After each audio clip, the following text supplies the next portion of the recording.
Namaskar. Katchatheevu, 1.8 square kilometers in size, not much of significance there, not many people lived there. There was one, or there is, I should say, one Catholic church. And interestingly, this one has been cited as a reason for making this being considered as part of Sri Lanka. So I'm going to give you a quick rundown on how this place has gone back and forth between India and Sri Lanka. And finally, in 1974, the Indira Gandhi government, with the consent of the state government of Tamil Nadu, DMK, which was Mr. 𝗤𝗂𝗍𝗍 𝗓𝗂𝗍, the father of MK Stalin, they signed off on this and Katchatheevu became part of Sri Lanka. Why this is a problem? First of all, it is closer to India than to Sri Lanka. Second of all, there is a historical connect with Katchatheevu. You know, the Rameshwaram temple, the Shiva Lingam, the Abhishekam for that, the milk for that, every day used to come from Katchatheevu, because this used to be part of the Kingdom of Ramnad. There was a Raja of Ramnad who was a British protectorate. Of course, almost all, all kings of India were British protectorates. And it is believed that the milk used to come from this place for Abhishek Puja every day. And yet somehow India managed to lose this one to Sri Lanka. We're going to go through how this happened. Quick request to all of you, please like this video. I've already in August of last year had one discussion with Sree Rajagopal. I've also done one other episode, I think about, if I remember correctly, 8 months ago, about how India has ceded Coco Islands, Katchatheevu, Gwadar, and so on and so forth. And so that's another episode. So both these links we will provide to you in our description section. Do watch it, because this is not something that is new. We recognize that this could be a potential hot point for the 2024 election, because DMK love to keep saying that we will get back Katchatheevu after having ceded it. They'll never say that part, of course. So is the BJP now going to take the wind from under the sails of the DMK party and say, we are getting Katchatheevu? Because tomorrow at 9:30 a.m., the Minister of External Affairs, Dr. 𝗤𝙭 is going to be addressing the press from the BJP headquarters. The details, I will give you the exact details in just a moment, but this is what is going to happen. So there is a big revelation coming tomorrow. So if something happens and there is a revelation that Katchatheevu will become part of India at some point in time in the near future, you heard this here first, 9 months ago. Now, why this became much more of interest today was that the Chinese have started, looking at India. They have, in fact, the 𝗣𝗚𝗍𝗍 that India launched, there were two Chinese spy ships, both from the Arabian Sea as well as from the Bay of Bengal, that were following the trajectory of the 𝗣𝗚𝗍𝗍. So they are really concerned, and I'm sure the US is also concerned about it. So let's take a quick look at how this was lost. Now it might be regained. Let's take a quick look at how Congress ceded it away. The information obtained by TN BJP chief K. Annamalai through an RTI application shows how India lost control of the island to Sri Lanka. So it talks here about 1974 when Indira Gandhi finally signed off on it. But you have to go back to the 1920s. Raja of Ramnad always had rights to this. It was part of his kingdom. I mean, we are going back hundreds of years now. And somehow in 1920, when the question of where does this belong, because remember, Ceylon at that time, which is today Sri Lanka, and India were both in part of British Kingdom. One British Babu said, oh, well, Katchatheevu belongs to Sri Lanka because the diocese that controls the Catholic Church in Katchatheevu is based out of Jaffna. So it comes under Jaffna diocese, and therefore this should be part of Sri Lanka. Imagine, I mean, what kind of a logic this is. It is closer to India than it is to Sri Lanka. So this was one of the explanations given by the British. I mean, they were talking about administrative responsibilities, of course, and I'm sure this was one of the things that the Sri Lankan government cited as saying, look, it was decided in the British rule that this was going to be part of Sri Lanka. The official documents and records of Parliament show how a vacillating India lost the battle in 1974 for control of the island in Park Strait. Remember, I did a series about 4 or 5 episodes on Park Strait. how this is a very unique piece of land, which is the sea is very shallow there, and how the deep sea fishing has to be done for trawlers, and for the manual fishermen there should be areas demarcated so that they can fish there and they don't get caught by the Sri Lankan Navy, because there is no fish to fish along the coast of India. The trawlers have come and scooped them all up, embryos and everything. Unless they stop for 6-7 years, it's not going to come back. And this is the problem. It is believed that the fish off of the coast of the land is a certain variety that's very tasty. I don't know. I don't eat fish. So this is just something that I've heard. Next one, please. So the documents bring out Sri Lanka making up for its lack of size with the tenacious pursuit of the 1.9 square kilometer of land, about 20 kilometers. I told you about all this. Sri Lanka, then Ceylon, pressed its claim right after independence when it said that the Indian Navy, then Royal Indian Navy, could not conduct exercises on the island without its permission. In October 1955, the Ceylon Air Force held its exercise on the island. Next one, please. Now, in 1960, Attorney General 𝗚𝚻 𝗍𝗏𝗏 opined, you know who he is, right? Teesta connection. Opined that despite contradicting claims, India's case was stronger than Lanka's. India's first PM dismissed the island issue as inconsequential. This man gave up 𝙒𝙧𝙤𝙀𝘁, what is called as 𝗤𝙧𝙤𝙀, what used to be called as 𝗤𝙧𝙤𝙀.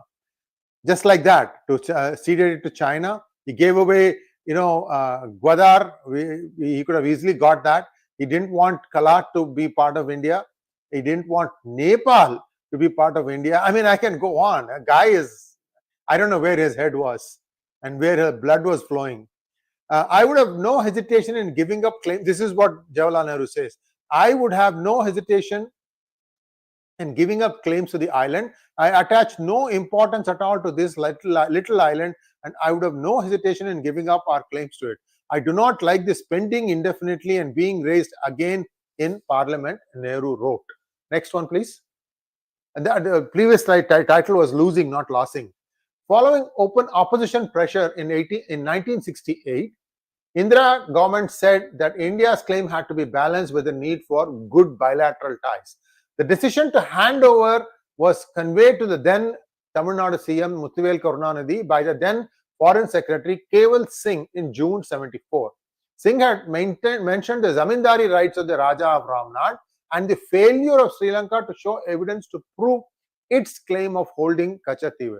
The then Foreign Secretary added that Sri Lanka during the pre-independence period had been staking its sovereignty over Katchatheevu since 1925 without protest from India. This is the thing I told you about, that the Diocese of Jaffna was controlling the Katchatheevu Catholic Church, and therefore this belonged to Sri Lanka. Next one, please. The Foreign Secretary cited a second opinion of 1970 by attorney 𝗚𝚻 𝗍𝗏𝗏, who had said that Katchatheevu was and is with Sri Lanka and not India. The zamindari rights for maintaining Katchatheevu and its fisheries were given to the Raja of Ramnad by the British East India Company. This continued from 1875 to 1948 and was vested in the state of Madras following the abolition of zamindari rights. However, the Raja of Ramnad continued to exercise his zamindari rights independently without having to pay taxes to Sri Lanka. Next one, please. MEA Joint Secretary, Law and Treaties, K. Krishna Rao contended that India had a good legal case and that could be leveraged for securing fishing rights on the island according to the RTI. Handing over Katchatheevu to Sri Lanka had impacted Indian fishermen, mostly from Tamil Nadu, who often get detained by the Sri Lankan Navy. That's not the only place where they detain, okay? So don't think that Katchatheevu, if it comes to India, then there will be no more fishermen being detained by Sri Lankan Navy. It's a fact that the fishermen, they can't fish with their own boat because there is no fish to fish. I told you that. So what happens is they now have become contract labor to many of these trawling companies, which basically go and grab everything off of the coast of any place, including the embryos. And this part, since there is nothing to fish off of the coast of India, these people are being forced by the trawler owners. And I will not even tell you who the owners are. I've given you a long discussion on this, the names of the companies and everything. These are all DMK and ADMK politicians. in this, both are together. We know that thing, right? So that is not going to stop. But I believe one of the key things also was because of somebody not being able to bring up the rights of ownership of Raja Ramnad at a critical meeting. India could not drive the point home that this has been all along India's territory. So whatever it is, we have now a situation where this imposes national security challenges for India. Hambantota is on a 99-year lease to the Chinese, and the lease said that the Chinese would not put any military personnel there. However, if you go and take a cursory look at how many Chinese are inhabiting Hambantota harbor, you will see everybody wearing civilian clothes but with a military bearing. What does that tell you? So this is one of those things about China. China never believes in respecting any accords, and so now what we have is a strategic island is lost because of Congress and DMK's betrayal, ignorance, laziness. I can go on. What it should have been India's has now become part of Sri Lanka. And tomorrow at 9:30 a.m. there is expected to be a revelation of sorts by the Minister of External Affairs. And here is the tweet by Prime Minister Modi. New facts reveal how Congress callously gave away Katchatheevu. This has angered every Indian and reaffirmed in people's minds we can't ever trust Congress.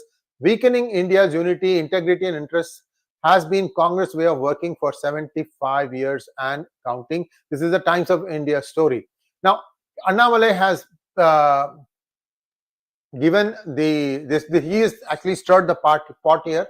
Both these parties, that is Congress and INC, chose to align with Sri Lanka's interests, handed over the Katchatheevu on a silver platter and put to risk the lives and livelihoods of our Tamil fishermen. If tomorrow the Minister of External Affairs, Dr. Jaishankar, says that an agreement in principle has been reached and that Katchatheevu will be part of India, I'm telling you this is going to be like a tsunami that's going to hit the coastal districts. Because for the longest time, DMK has been trying to keep the pot boiling, telling lies, and now they will find themselves, not being able to explain what happened and how India has got it back. The most important challenge, assuming that happens, right? Because otherwise, why would the MEA call a press conference in the BJP headquarters? So there is something that is going to happen tomorrow. Assume that this is what is going to happen. The task before BJP, if they want to capitalize on this, is to make sure the last mile, last booth, last karyakarta gets the data clearly, even if it is like a 20-second video or a 40-second video that can be broadcast to say this is what happened and this is where things are.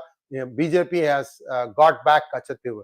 This is going to become a huge deal, guys. But it all depends upon how well they communicate, because the DMK will do everything within its power to make sure that this news doesn't reach the corners of the state. What is important is to be able to put it on social media and to be able to have people go around. You have a Panna Pramukh, right? Give that guy a task. Look, this is what it is, because already the videos are being very effective. There's another channel called Sree TV, which is putting out very effective videos of DMK's broken promises. Oh my God, they are so good. So I encourage you to watch that also. SHREE TV. If you go to their Twitter handle at SHREE TV1, you will see all their skits, wonderful, crisp, to the point. So there's a lot of stuff going on. So political implications of Katchatheevu are very big, because one by one, the BJP has taken off the things that DMK loves to talk about. First, they'll talk about the rights of fishermen. That has been addressed. Then it will talk about Katchatheevu. That is gone. So one by one, they are breaking down all these citadels that they have erected as a way to try and distance the Tamil Nadu people, saying that we are unique, we are this, we are that, all that onion stuff. I'm saying onion very regardedly, because that's what E.V. Ramasamy Nayakar used to always say. If you want to say something that is derogatory, he would call it, he'll end it with onions. Anyway, that's where things stand. There are a few questions that I'd like to take up now. Pawan Kishore wants to know, why is Wikipedia misleading the fact that Katchatheevu was never administered by India? Well, Pawan, Wikipedia, you have to take stuff with a pinch of salt. You need to have cross-check with other things. Also, that Annamalai has taken 2 trips to Sri Lanka. He has met with every Tamil minority group stakeholder there, whether it is the tea plantations in Kandi Kadargamam, or whether it is eastern Sri Lanka or the northern Sri Lanka or the Yarpanam area. Everywhere he has made friends. There is a fairly good understanding of what the issues are, and as India has been helping Sri Lanka recover from their crisis, 75,000 crores is the loan that has been given to them, and India is also guarantor for the IMF bailout that Sri Lanka got. So India has really put its muscle behind it. So there is this thing that will be, of course, brought up, and we have to make sure that this is done in the right way, and don't go by what happens on Wikipedia. Wikipedia is not the last word, and they are full of left loonies there anyway. Next one. Magnet Rangaji wants to know, would it have been a possibility for Modi ji to get back Katchatheevu before elections in TN? I think it doesn't matter, Ranga, if they say that they have an agreement in place and that it will be coming over, because it takes a little bit of time to get things done. You need to make sure some of the administrative formalities are taken over, the land records. There may be some ownership stuff. Most of the time, the way it was done was in 1974, that the Indian fishermen had the rights to go and dry their nets in Katchatheevu Island. So there were visitation rights available. So you have to go through all those things and see what kind of a deal is going to be reached. Most likely it will be a 99-year lease. I don't think India needs it outright. There is nothing there to really grow, or it's a small strip of land, 1.9 square kilometers. You can see one end from the other, so it's not much. What it is a national security point of view. It is important for India that it can keep out some of the nosy neighbors away from here. Next one. Vijay Kumar Srivastava wants to know, Katchatheevu Island to give Sri Lanka is not dangerous for security reasons. I mean, it's not dangerous for Sri Lanka. It is dangerous for India to let that be allowed, because Sri Lanka has been playing off and on. They play China against India. You know that even after the 75,000 crore bailout that was given to Sri Lanka, it still went and has been hobnobbing with China. There are some lobbies within Sri Lanka which are very pro-China. In fact, many people say if you go visit Sri Lanka today, the number of people in the hotels where you see of Chinese origin are tremendous. What are they doing there? One must ask, right? So next question, please. Magnet Ranga again, what did Bharat get in lieu of this island given to Sri Lanka? How many more such loose ends have the dynasty left for future governments to sort out? We know Pak border issues with China. Well, Coco Islands is one thing that India gave up, because Coco Islands again is closer to Andaman than to Myanmar coast, and they gave it up to Myanmar, and now China is building up a huge reconnaissance facility in Coco Island in the name of giving it for Myanmar, but you know as well as I do that it is actually China which is going to be controlling that part. So many mistakes. Why could India not have absorbed Nepal? Tell me something. Why did it choose to not absorb Nepal? They wanted to merge with India in 1947. Kalat, even though it is geographically separated, India could have easily got that, because if they had got Gwadar, then the route to Kalat could have been found. India didn't do it. So Mr. Jawaharlal Nehru had too much power, and the only pushback he used to get was from Sardar Patel, and that was it. And he was a pet of Gandhi. As long as Gandhi was alive, nobody could question Jawaharlal Nehru either. And all these decisions were made in the initial days leading up to the independence and a few months after the independence, and that's where the damage was done. Next one, please. MSP wants to know, already noise started from ADMK win. DMK just watching how to use this to their favor, if not dilute and divert. Well, these people are going to lose here. The question I again and again ask is, how well is BJP communicating its own victories? I'll give you an example. A good friend of mine, 𝗤𝙑 Sriram, has been canvassing or asking people in the remote corners of Tamil Nadu whether whom they are going to vote for. And he always asks the one question. He asks, are you getting 1,000 rupees from DMK? And some say yes, some say no. But what I would expect him, or I would encourage him to ask, because this is just the beginning, is why can't he also ask, are you getting, is every farmer getting 6,000 rupees a year from the Modi government? Are they not getting free pulses? 80 crore Indians are getting free basic essentials, rice, grain, and pulses. It is coming to their home. Are they not getting it? Because you need to counterbalance these stories. But at the end of the day, if you see, BJP has done far more for every farmer and every poor person in India than any local party. But then if you can't ask them, they don't remember this.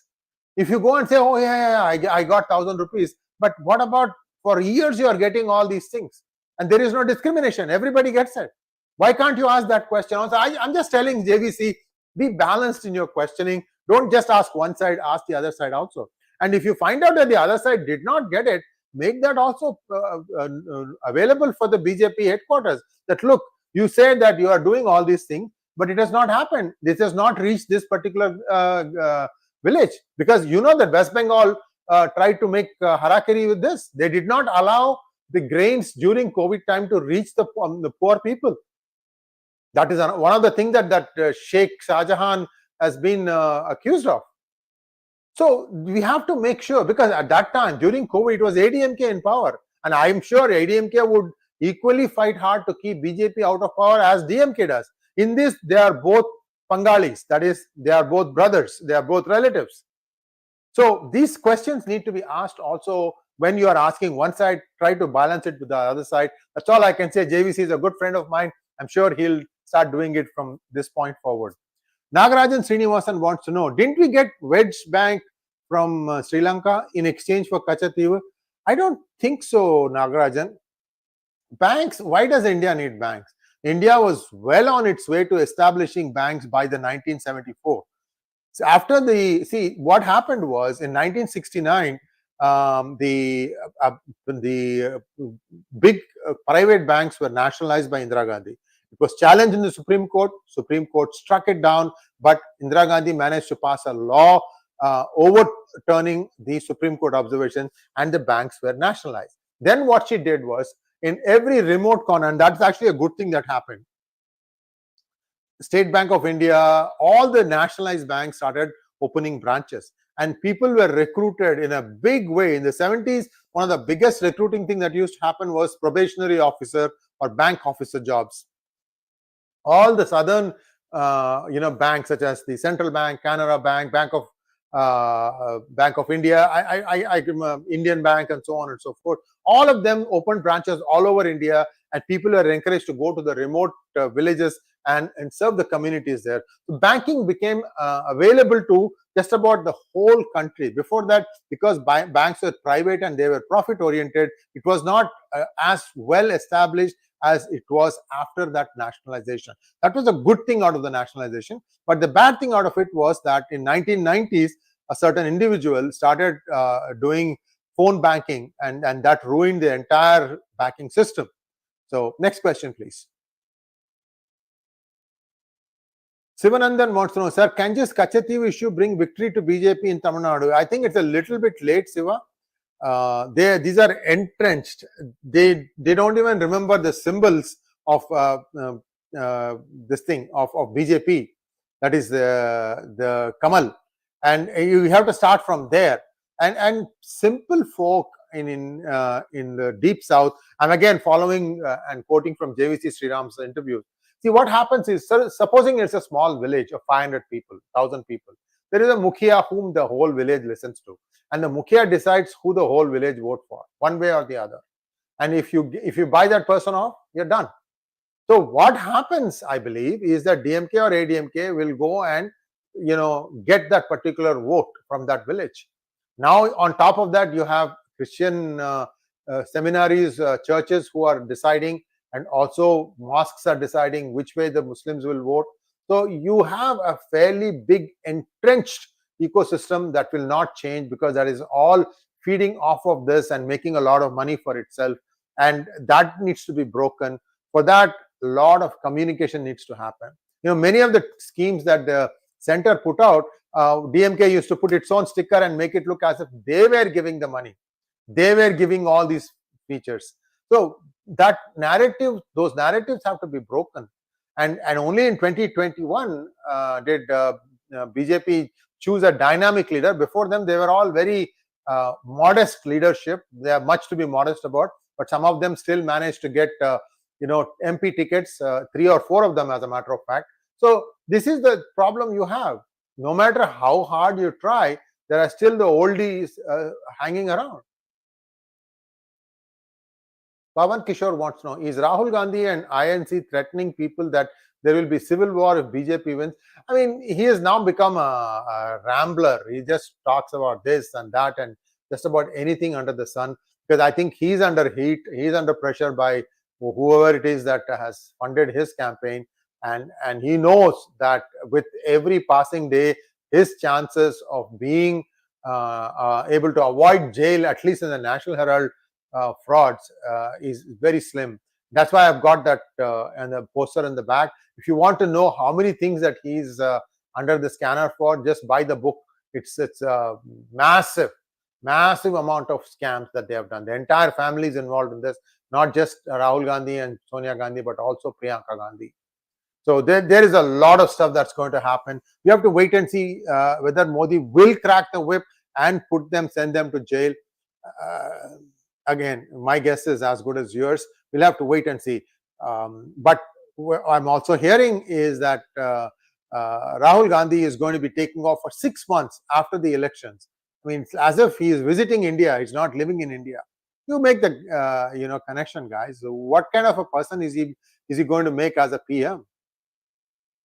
I think that's all we have for today. Thanks for watching. Please like, share, and subscribe to our channel. Don't forget to click on the bell button for notifications. Namaskar.